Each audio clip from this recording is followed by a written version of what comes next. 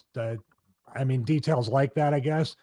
I still think I've seen a lot of reviews on ArcadeNet, and At Games looks like they're, like you said, Steam, and using other places to be able to at least locally stream from Steam onto the Legends Ultimate.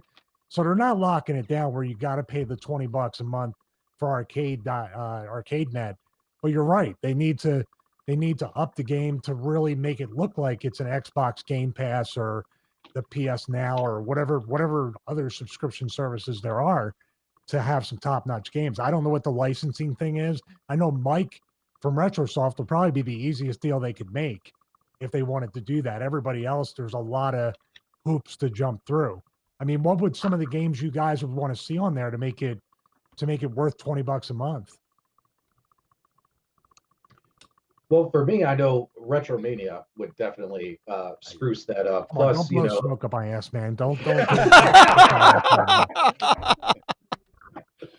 don't own the game. I'm just in it. Yeah, I mean, Yeah. my son, he's he's 18, so he really wants to see these Minecraft type games and Fortnite on there, and that's not really my cup of tea. But hey, these machines are for the kids too, so you never know. I don't even know if the system could actually handle running those kind of games. Minus that, I'd love to see a lot more of the King of Fighters games. I am a fan of that. So I think we only had one on there right now. I'd love to see some more. I don't know about Glenn and Douglas. What else they would think would help spruce up that lineup? Well, me thinking about this, any console out there needs a killer app, and I don't know what that would really be for At Games, but there has to be something out there that makes people want to pay that money. Something that really pulls them in. A lot of these games you can get on other platforms without paying any fees. So I don't know what they're going to do honestly for that. They need to have some app so good that people say, I will throw down that money to pay for that service. And right now I just don't see that happening with them yet. To me, you got to kind of come to the table and bring them something that hasn't been offered ever before. So, something that comes to mind is like if I had the ability to, with a friend, have some co-op competitive play on a game that never had online co-op play or anything like that. Something like Streets of Rage, for the Sega Genesis, things that you could easily play and pick up, and there's not a whole lot of complicated controls or anything like that. But something you've never been able to play online with a friend before. That's how you're going to get my $20. That's a good point. If they have Pong, if I could play Pong Oh, with here Doug we and any one of you go. guys, I'm game. Go. Here we go. Pong. Pong. I think there's a lot to be desired. I think personally because you look at the PlayStation, you look at the Xbox, $7.99 a month, $19.99 a month is a lot to ask. And the only benefit and that they have right now for me is if I want to play with Glenn and we want to play like one of the fighting games so I can whoop his butt again. Yeah. Basically, just something you can beat the crap out Yeah, of somebody. yeah. So I mean, That's you what could want. play with somebody online, or if you want to play Metal Slug, like Glenn and I played Metal Slug together, and we were going Right. through that. I could see the draw to that, but $20 a month is a tough pill to swallow for that. I know we've talked about this before, but Right. The library has to be much, much larger if that's the case. And what Doug said before, if they could take some of the other games, like a Streets of Rage, that'd be a great game if you can, Yeah. play with someone over the internet. But they really need something, with Xbox and PlayStation, they have so many games on there, and for $7, $8, it's worth it. Right now, they just don't have that Yeah. on their platform, and they're asking too much for what they have at the moment. exactly. So essentially what they're doing is they have two different pricing models. So you can buy some games a la carte, but then you can get them on the subscription service, and kind of have that every month along with the online play. Mm-hmm. Is that correct? You have two, you can buy if hey, I like this game, I want to buy for Right. $8. Right. I think that's the model. Because now remember you got Apple Arcade too for $5 a month, and you got all these other competitive things that you're leaving at $9.99 a month. You're looking at, okay, that's cool, but like Steve said, Xbox Live, PSN, these things are full featured and have a great infrastructure and charging $50 a year, $60 a year, maybe at the most, Right. whatever. Like that's a lot to ask somebody now. And I mean, going fully with the a la carte mode, and then possibly every month having like, hey, a bundle deal, 10 games for the price of one, or say, 5 games for the price of one. Now you have a consistent revenue throughout month to month, Mm-hmm. unless they've already paid so much ahead for the infrastructure. Then if you tell me $4.99 a month strictly for the online access for the games you buy or any other games that are included under our library, that's a very tempting thing, because now you have the two revenue streams you have, and people can go, damn, I mean, $50 a year, it's $60 a year just to be online to play Doug and Glenn and Steve and Patrick or whoever else. But I can buy hey, he bought the game. Maybe now you have two potential sales per somebody who wants to play online. I don't know. I'm just thinking of different avenues to do it and just get people, because people $9.99 and under, $5 and under, it adds up to about $20 a month if they do it like that. But the other thing to remember as well, when you're looking at the PlayStation or the Xbox, you're playing a current generation for the most part, or a next generation title, and you're paying $7, $8 a month. With the games, you're playing classic games. You can actually get Raspberry Pi or sideload to begin with. So, I mean, online thing is nice, but there's got to be something more. It's just not enough a draw for me or anyone I've talked to for that fee for playing classic games. They can get pretty much in any other fashion now anyway. So, again, to me, it's just not a draw at all with what they have, unless they come out with something, like I said, really amazing. Because again, for $5, $6 a month or $7, $8 a month, you're playing Halo, or you're playing, a game like that with friends, which is a next generation title. You're not playing Donkey Kong or Pac-Man or Smurfs on ColecoVision.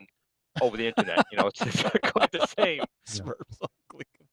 Well, think about it. Just one point about that though. Go back to the point of me assembling or not assembling the arcade cabinet. Maybe I don't want to go find it or side load it or do all these things. Although them given the options for both demographics to say plug it into the port, bring your own games, do your stuff, do your Steam, and stream it from your PC on your local network. All these things add to it. But then there might be somebody to be like, man, I just want to pay $7 for whatever Pong or whatever game you're talking about, and I want to be able to play it online. $5 a month, not by the hour, but just doing it that Right. way. Now you're opening it up Right. to casuals, and Right. the value Right. proposition on that is great. Right. That's what, and you're right again. You got to find the price point that's an impulse buy, a monthly impulse buy. And I just think 20 is a little too high for that. It's not an easy, $3 or $4 every month is out there for when you use it a couple hours a day or a week. And that's something they got to balance. And that's something though PK has been really open to, the whole team. So I'm sure if he's watching right now, he's taking all this in, and I'm sure his team, they're gonna go over this stuff. Patrick, we've got another Who's guy this dumb wrestler. Who's this dumb wrestler trying to tell me how to run my damn company? We've got another guy waiting in the wings, but you can actually call back in a little bit. But do you have anything else that you want to say, add, ask? Because we're happy to have you back. But we'll get we got a mic waiting to get on here. Yeah. I just want to get your guys' thoughts on what if instead of doing the monthly fee, what if they came out and said, you know what, hey, kind of like Xbox or PlayStation, $60 for the entire year, unlimited, and that includes BYOG. Would that make you want to purchase it? Because I think that would make me want to purchase it. That's a much easier pill to swallow, in my opinion. Right. Right. $60 especially. You divvy that out over 12 months.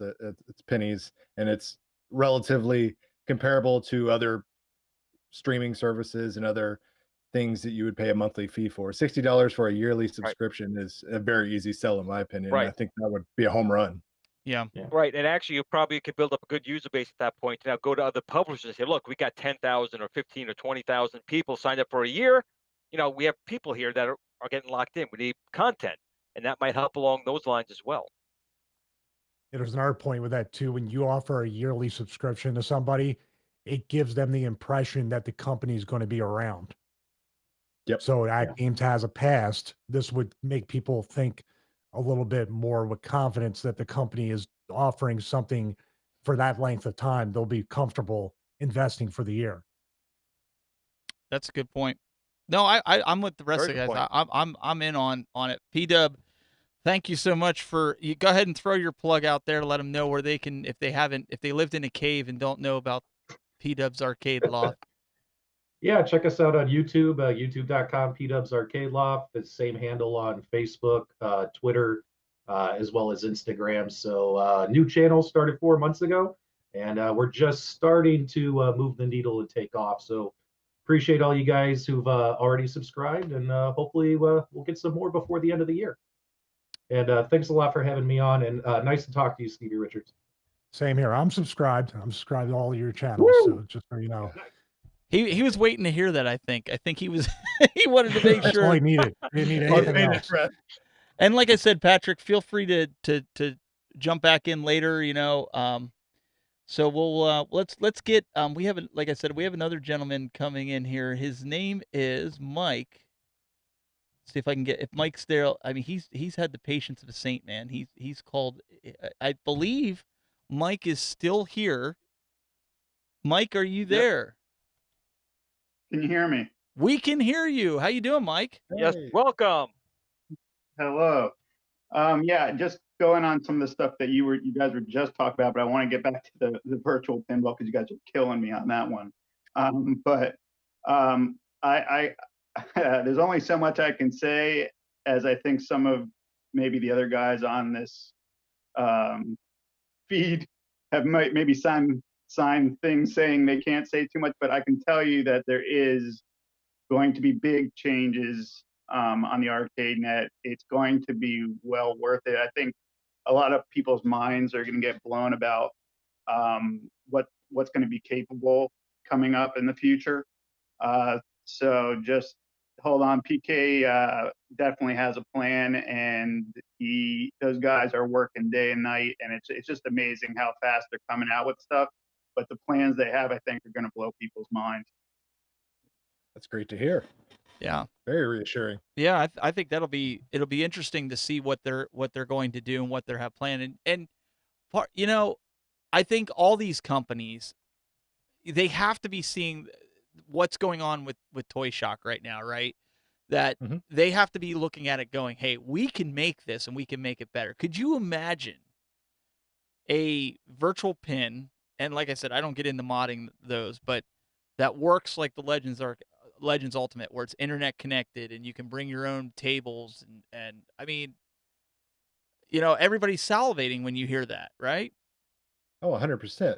And like if we harken back to your episode with John D from Arcade One Up, he already had, his wish list of what people want to see, what he would want to see as a gamer, and that lets you know that these companies are aware, they know that ultimate, end all be all, what it would be for the consumer to have that experience. Now it's just a matter of time and effort to see if they can truly deliver, and can they deliver on a reasonable price point. So it's definitely something that we know that they're going after. It's that untapped frontier. Sorry, I think the price point and the effectiveness is going to be the main thing with a virtual pinball table. And I don't know how many of you guys have a virtual pinball table. I've had one for years. It's constantly changing, constantly upgrading, and a lot of the features you guys are talking about, they already do have that. They actually have implemented where you can play online right on your cabinet, and someone takes over and actually plays the table that you're playing right in front of you on your cabinet in your house. So some of those things already exist, but I think we need to put the rest, even a comparison between Toy Shark or Shock. Ralph's on the call. Oh. Between that thing and a virtual pinball cabinet, I can't. I'm trying to think of a comparison with arcades. Maybe like one of those little tiny arcades you buy that has one game that has like LEDs on it, compared to the Legends arcade cabinet. That's kind of the comparison there. Well, there's absolutely no comparison between those two things. If you've had a virtual pinball cabinet, I would say, right. Wait, what do you guys? I would say though that the Toy Shock is very comparable to first gen Arcade One Up. Well, again, it comes down to the price point, and I think for the price point, the Toy Shark is really not a bad deal for the price point. Can it be better? Absolutely. Everything can be. But again, you can't compare, like we've talked before. You can't compare an Arcade One Up to a MAME cabinet or my Zaxxon. They'll never compare to it. But is it enough for the home? Is it giving you enough of that experience where you say, you know what, for $300-400, it's not too bad. You can make changes, or would you want more? Of course, you can spend $3,000, $5,000, $8,000 on a virtual pin MAME, but is a $399 little unit good enough? I don't have one, but I know people have, and for the most part, they seem to find them pretty enjoyable. But that's also just making people salivate now for what's going to come out next from someone else, because competition is what drives everything. We've seen it with Arcade One Up and at games. We've seen it now possibly with the pinball machines. We'll have to see what happens at CES. It's not that far off. So Douglas, you're going to have to be our eyes on the floor. Oh yeah, I'll be there, and I'll be. Oh, sorry. Go ahead, Mike.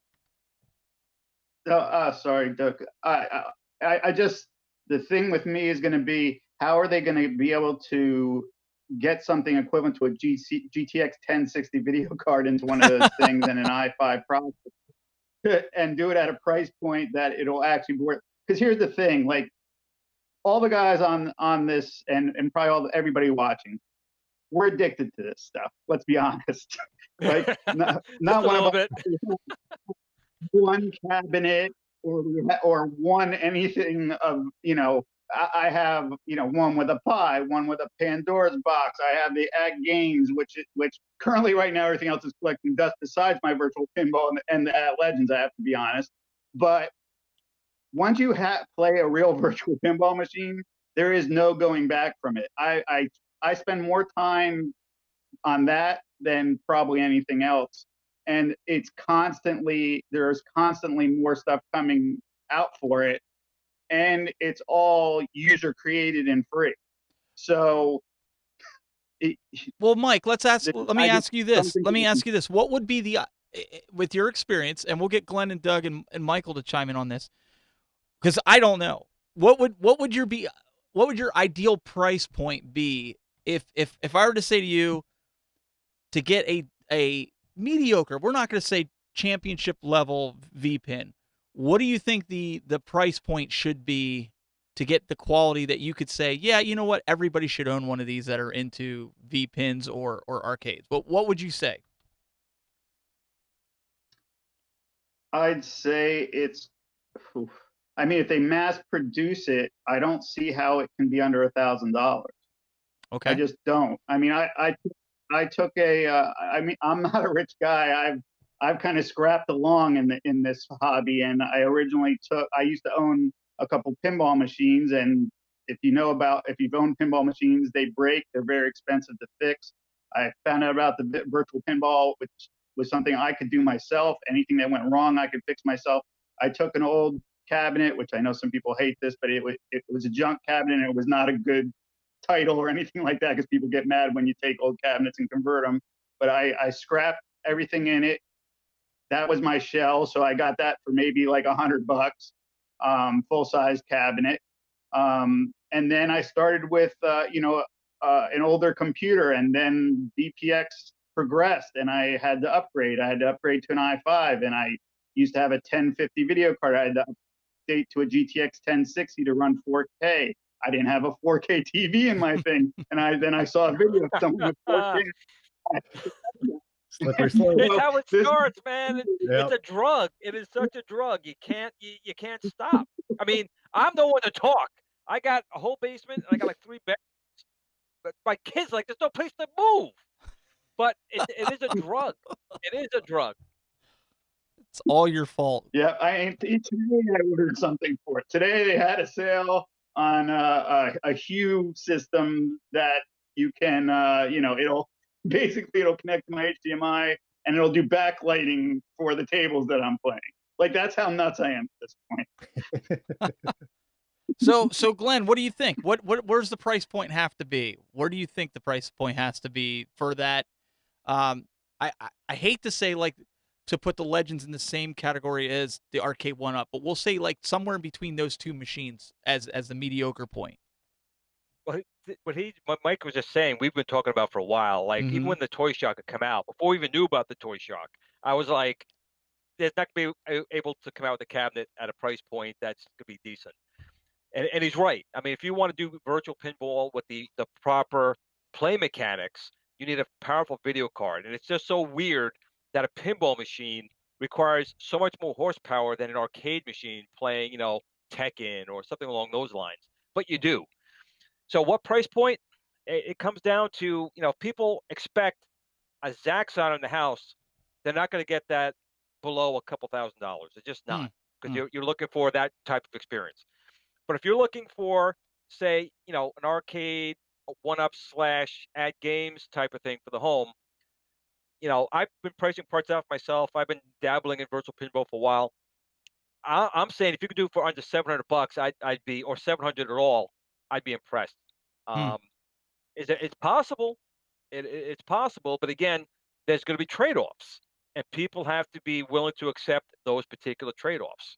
So it's up to the company to determine which one they think the customer will take as a I don't want to say a shortcut, but a way to make it available for the home.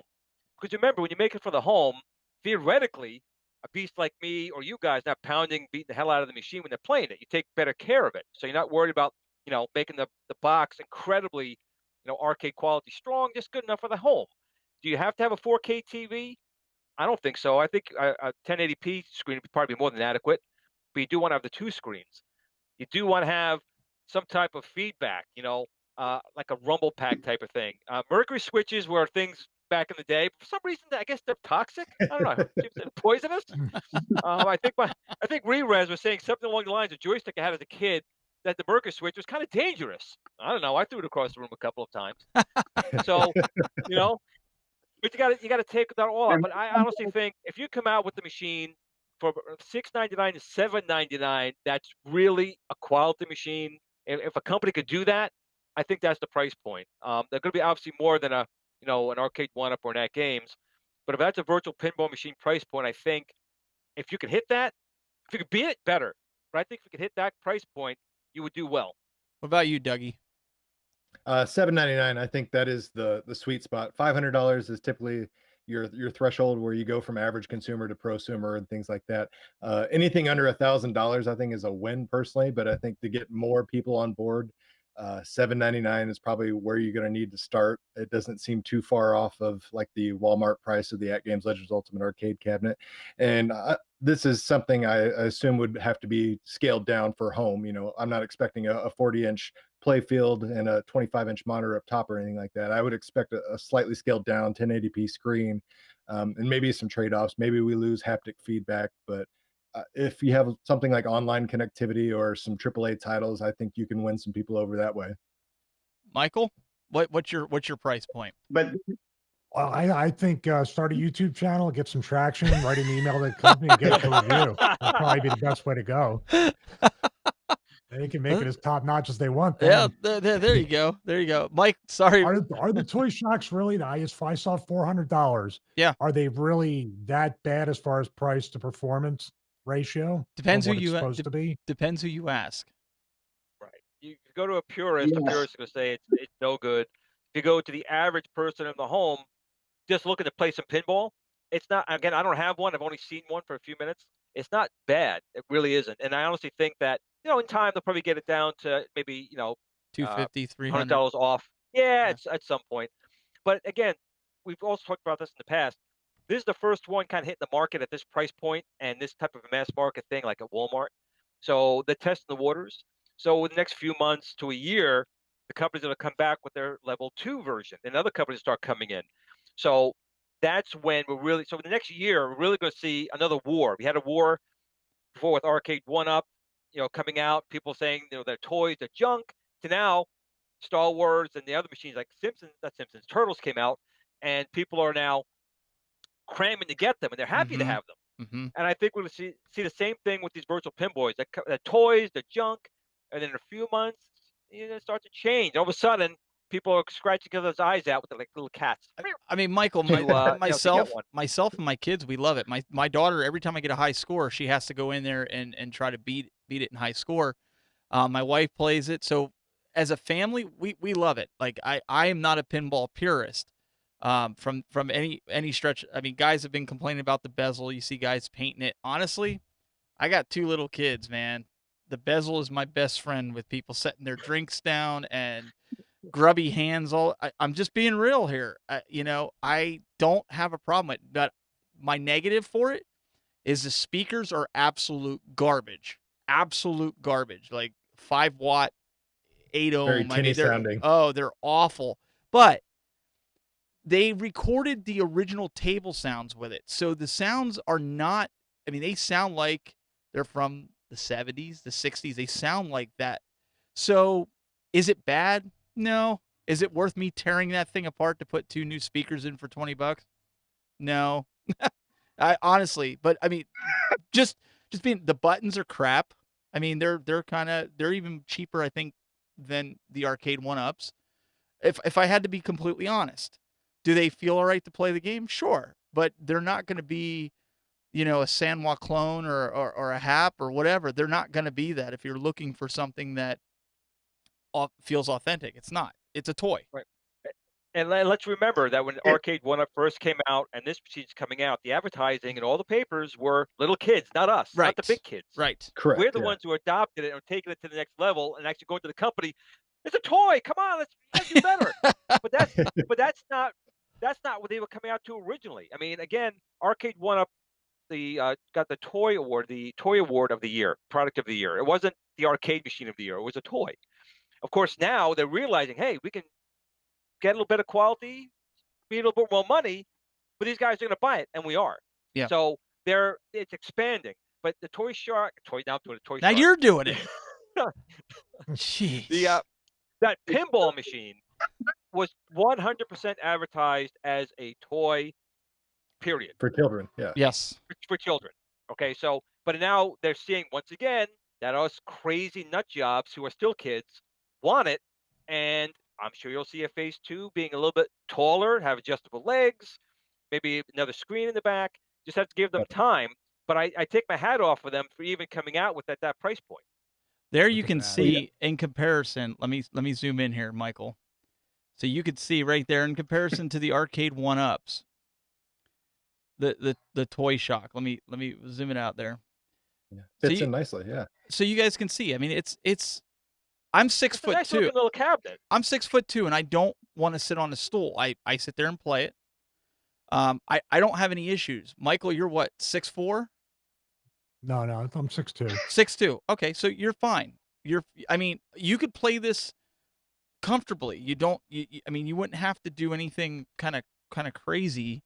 I mean, you could get a stool if you really wanted to sit down. I mean, I have people that sit down on the arcade one-ups with risers. In fact, I had people sitting down at the Legends, but I stand when I play. That's just me.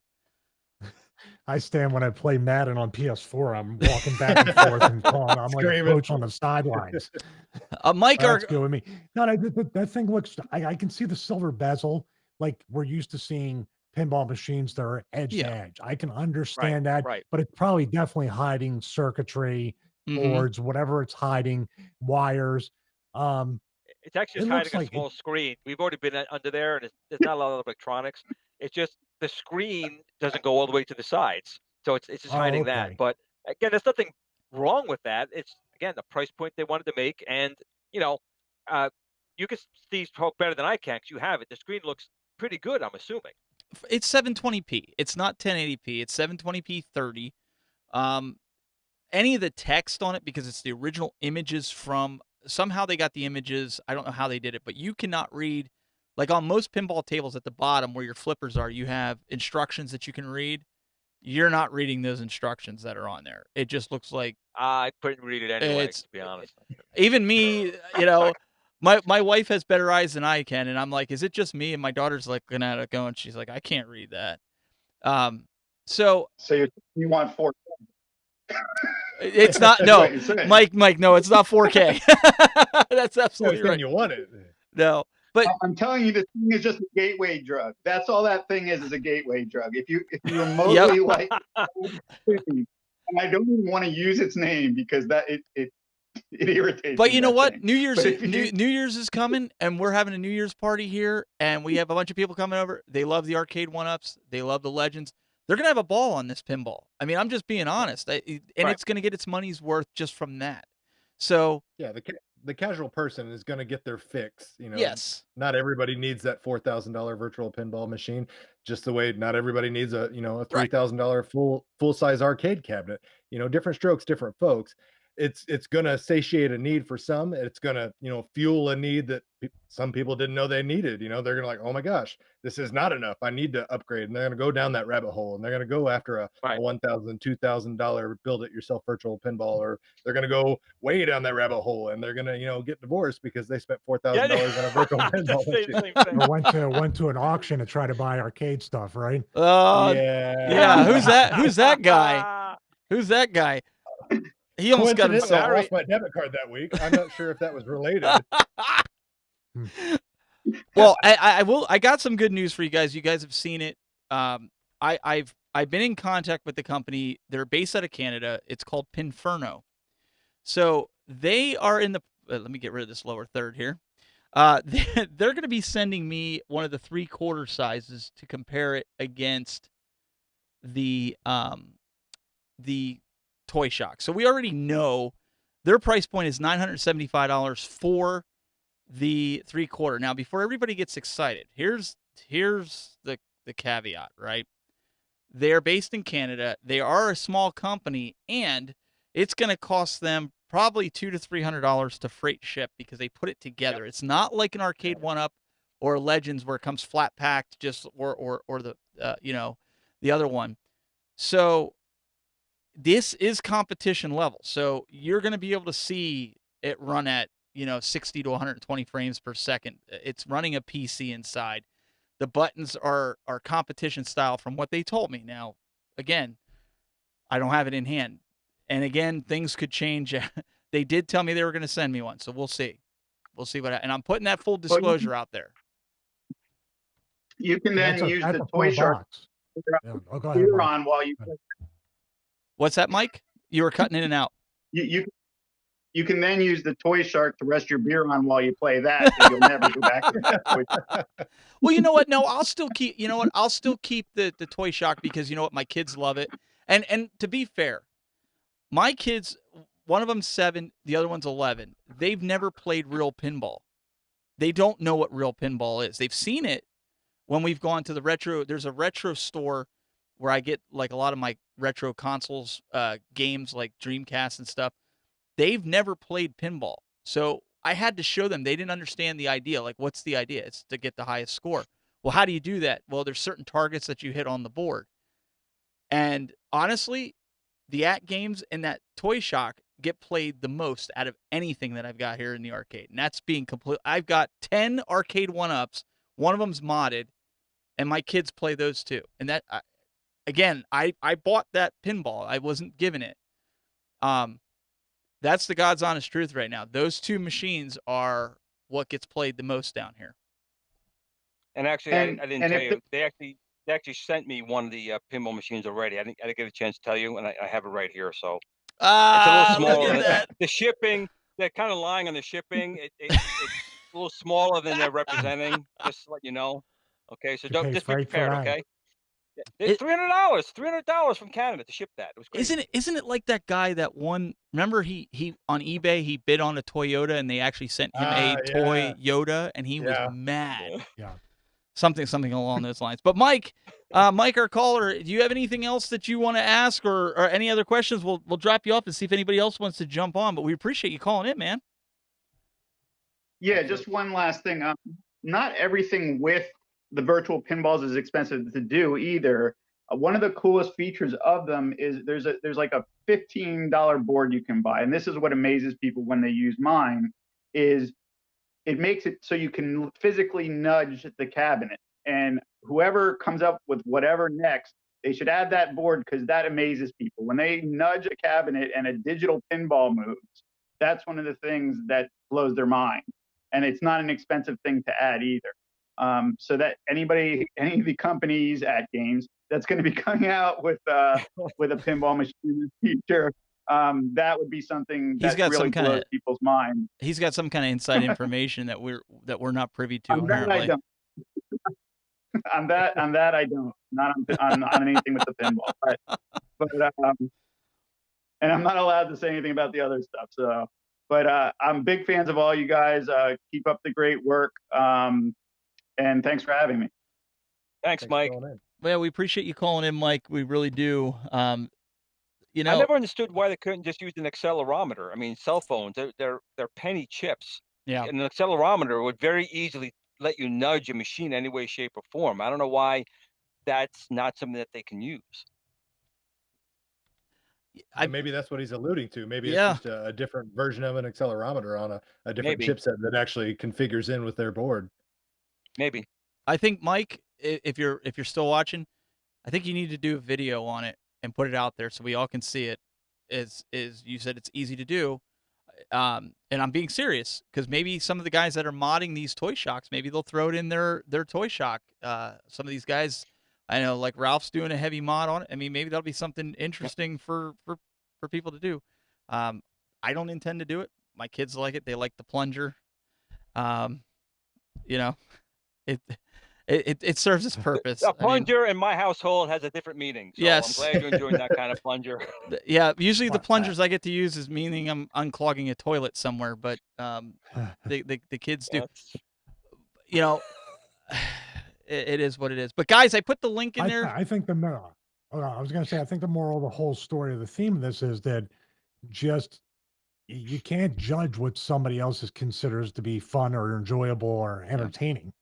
Yes. You Right. can't do that. You know, like you said Right. about people who say certain things are easy, but they're really not to some people. You gotta understand all levels of what there's a reason why Toy Shock is in Walmart at that price point. Right. At the time, this is the this is the acceptable market value, and people are buying it. If they weren't buying it, Walmart would say goodbye. And Right. and And as technology improves, it gets better. Because when I was a kid, and when you guys were kids probably as well, back in the old days with Sears catalog, they had pinball machines, but they're like from Tommy. And it yes, was like you had one silver ball, you had two flippers, and maybe a button and a switch at the top. that little white And that's one, what we got for like, the yeah, for little. like $70. My dad And they had weren't one of cheap. them. They're like, yeah, you're talking like, 75, 76, $70 was a lot of money Yeah, back then, And those machines played one thing, and it was basically two bouncy things and two flippers and a mechanical scoreboard. So you got to take things for what they are. Now you got things all electronic. You get a lot more people complain. Only got 15 tables, so we got 22.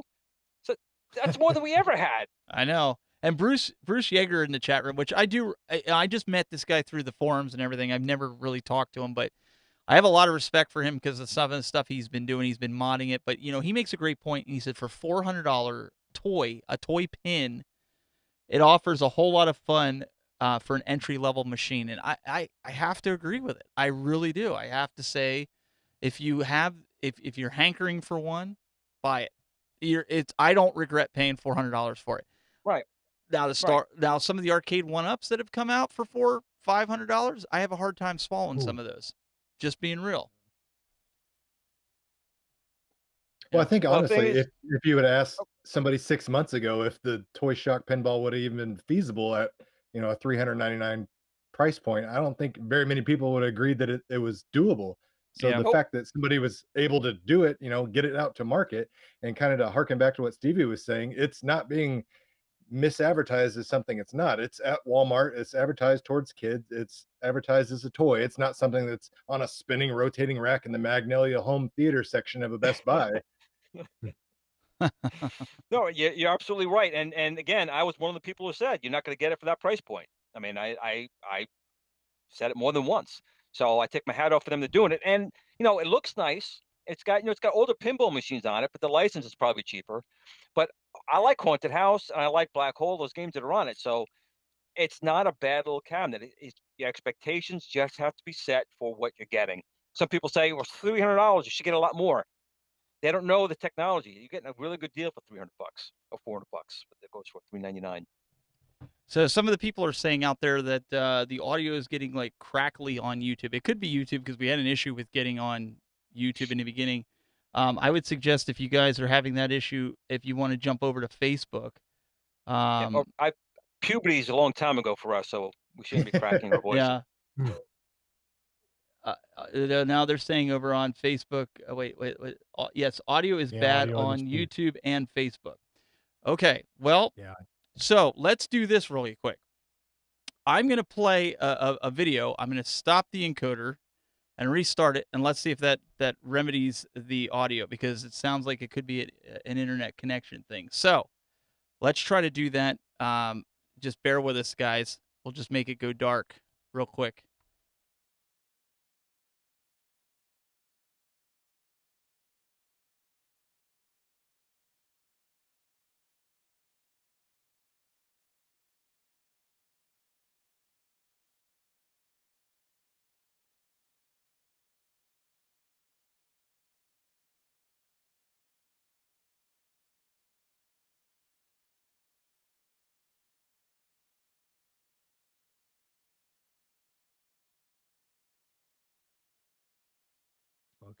All right.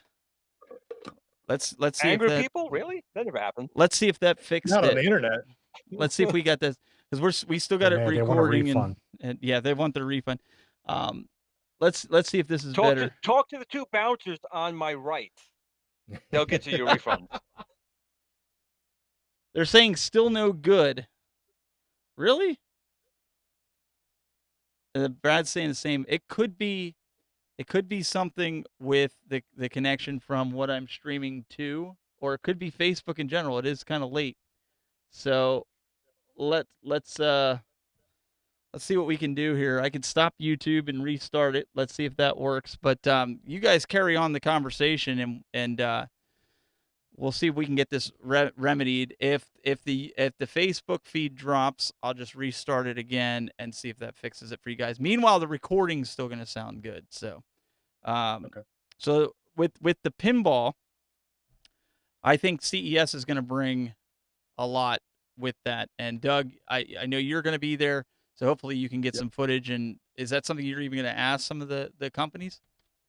Oh, 100%. Like I said, this is that untapped frontier that I think a lot of people, if they're not already actively developing something to answer that, I think they should.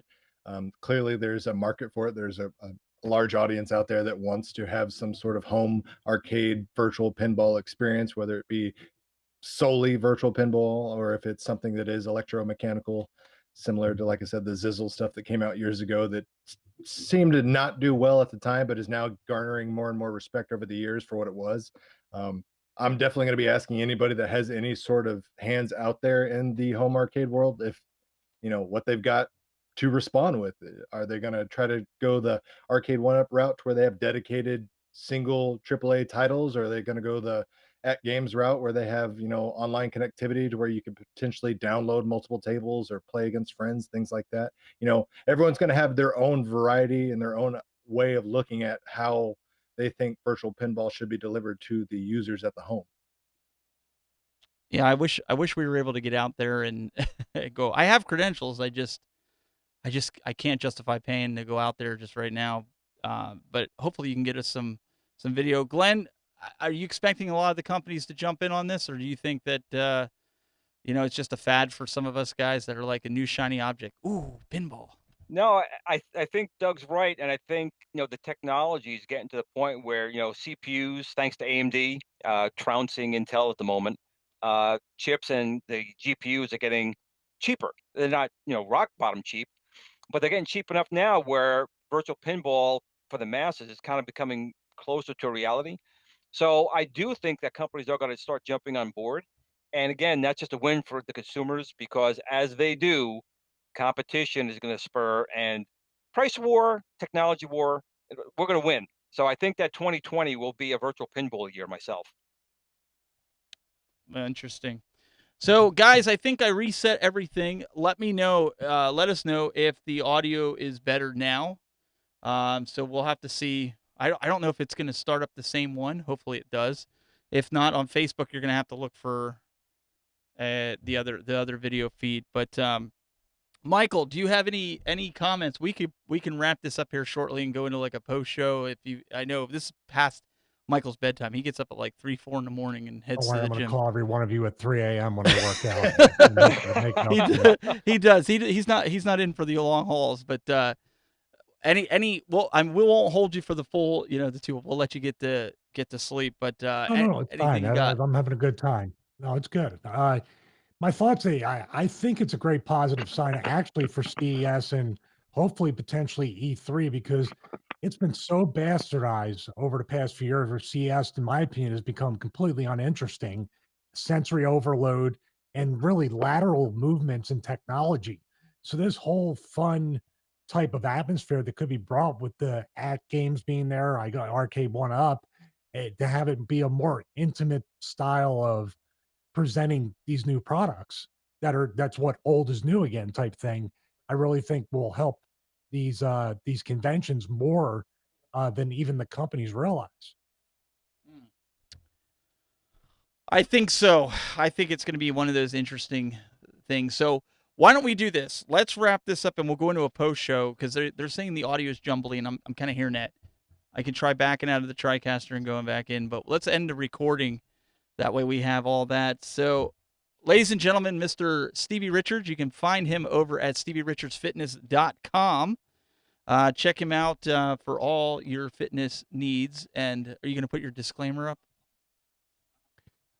Which disclaimer is that? The one we don't. I'm writing a parody one right now that's about 55 pages long that includes Epstein style suicide stuff and everything. Like it's growing by the numbers because people complain that, I did this and I did that and I didn't know this. And so there might be coming out in the iBook store and actually an interactive disclaimer where I show you how like don't hang the red band from the doorknob and don't do that. I'm not liable if you decide to do that. Don't try to asphyxiate yourself. Don't hit yourself in the groin with a handle. All these things that today in the world people actually do need for you to tell them not to do to yourself. So I try to be careful. You can sue anybody for anything these days. If you could please too search Stevie Richards on YouTube, subscribe to the channel. I'm just about to hit 50,000 subscribers. So thank you to everybody out there for subscribing to the channel with all the, I guess the positive word is varied content, because I really put up all the stuff that I enjoy, not just technology, not just the workout stuff, but also some NFL stuff, the podcast with my wife, just cool stuff that I like to create. Awesome. We also want to thank Mr. Awesome. Doug Smith, and you guys can check him out on youtube.com/cooltoy. Yep. Thanks for having me, guys. It's been a blast. Thanks for Stevie coming on and talk about Retro Mania. I'm really looking forward to playing that game. And also we've got Mr. Glenn Palomino, Planet Tomato, Planet Memo. We were going through all this yesterday. No, Glenn Planamento, we want to thank you. youtube.com/Glenn's Retro Show. I had to do that. And well, I'll tell you, the biggest thing to take off is this. I'm going on. Steve Richards is going to take me on 30-day. I'm going to bulk up. You see it, look at my arm right now. Let's come back in a month, and let's see when I come back and the shirt is out, like that. So let's see what Steve could do to the Glenmeister here, huh? Oh boy, that's a challenge. I'd be happy to send you the program. I'd be happy to send you the program, and you can try it out. It'll be all right, man. That sounds great. It'll be a lot easier to do than you realize. It's a lot more to stay. You can scale it to whatever level you're at, and also, it's very easy to use. Trust me. Trust me. There's arcade cabinet out there screaming. I don't like things that are difficult. So there you go. And I will make sure I take care of my groin. It will not be smashed or put in a wall. I will do that, but I will give it a shot. I mean, I'm in pretty good shape now, as we could see, but I could probably, do 1 or 2 more. There you go. And then Glenn you're a lot leaner than me. I'll give you that. Glenn will come on the show and he'll be like, I can't move. I'm never doing that again. But guys, we want to thank you for spending the time with us. And like I said, unfortunately, I don't understand the audio thing, but it sounds like the recording could be okay. We'll see. So stick around for post show, and I'll see if I can get it remedied for that. But guys, we won't have a show until the week of January 7th. We're going to take the next 2 weeks off, spend time with family. I have some stuff that I got to get done in the studio, especially if there's something wrong that I'm going to have to fix and get wired up. So if we don't see you all, have a Merry Christmas and a Happy New Year, and we will see you again next decade. I can actually say that now. I'm actually excited about that. You can say next decade, next year. We'll see you guys. Take care.